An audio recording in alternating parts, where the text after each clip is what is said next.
नीतीश कुमार ने भी माना योगी आदित्यनाथ का लोहा। जेडीयू के नेता बोले बुलडोजर बाबा ने जो कहा वही होगा।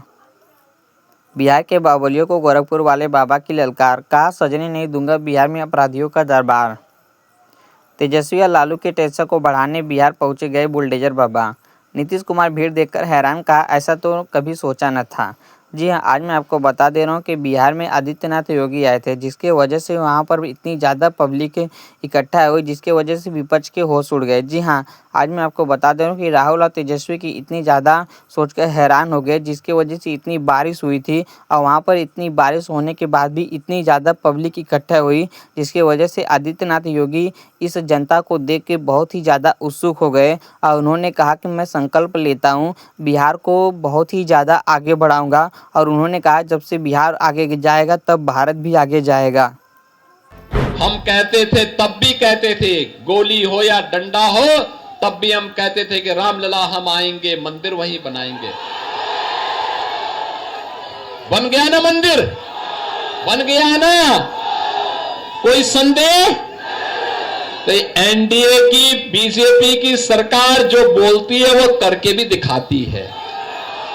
हमने कहा था ना, माफिया राज का अंत करेंगे, हो गया ना माफिया।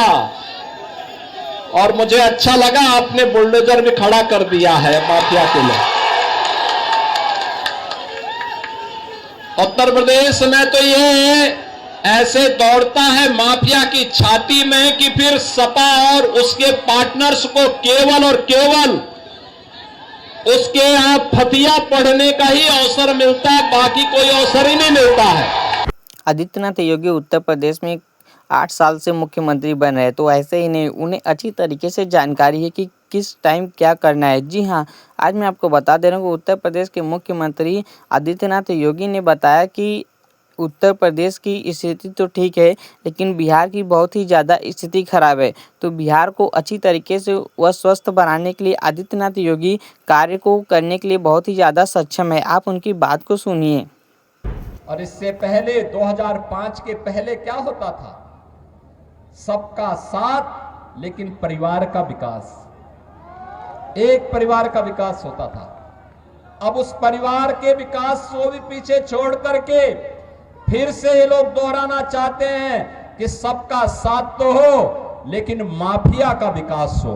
फिर से माफिया को पनपाने का कार्य हो रहा है।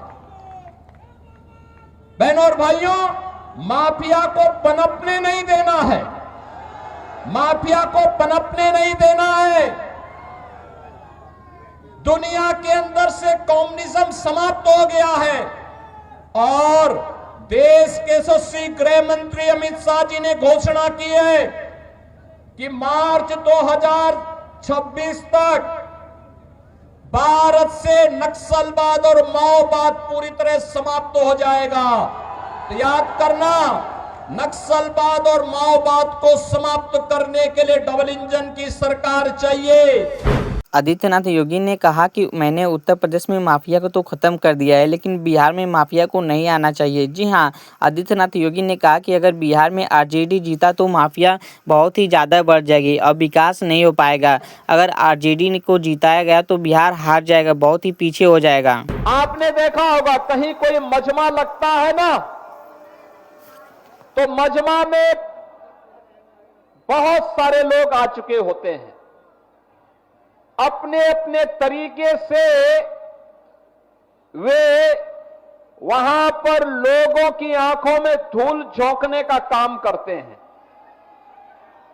लेकिन याद रखना, जिन लोगों ने बिहार के सामने पहचान का संकट खड़ा किया था, जिन लोगों के कारण सिवान वासी भय और दहशत के माहौल में जीने के लिए मजबूर हुए थे, उन लोगों को दोबारा बिहार में वापस आने नहीं देना है, किसी भी हालत में नहीं आने देना है। ये लड़ाई केवल सत्ता प्राप्त करने की लड़ाई नहीं, बिहार की अस्मिता की लड़ाई है। बिहार के आन मान और शान को, बिहार के गौरवशाली परंपरा को पुनर्प्रतिष्ठा प्रदान करने की लड़ाई है और बिहार को फिर से उस स्वर्ण युग की ओर लेके जाने की लड़ाई है जिस बिहार ने केवल बिहार को ही नहीं भारत को स्वर्ण युग की ओर ले जाने का काम कराया था। उस युग का स्मरण कराता हुआ पूरा भारत गौरव की अनुभूति करता है। बहनों और भाइयों, हम लोग तो बार बार कहते हैं भारत विकसित होगा तब जब बिहार विकसित होगा और बिहार जब विकसित होगा, भारत को विकसित होने से कोई ताकत दुनिया की नहीं रोक सकती है। योगी का बिहार में इतना बड़ा भूमिका है, ये तो आप जान ही रहे कि बिहार में इतनी बारिश होने के बाद भी इतनी ज़्यादा पब्लिक इकट्ठा हुई कि वहाँ पर कीचड़ के बावजूद भी वहाँ की पब्लिक वहाँ पर इकट्ठा हुई। जी हाँ, आज मैं आपको बता दे रहा हूँ कि बिहार में इतनी ज़्यादा तहलका है कि राहुल होश में पड़ गए हैं कि क्या करें हम।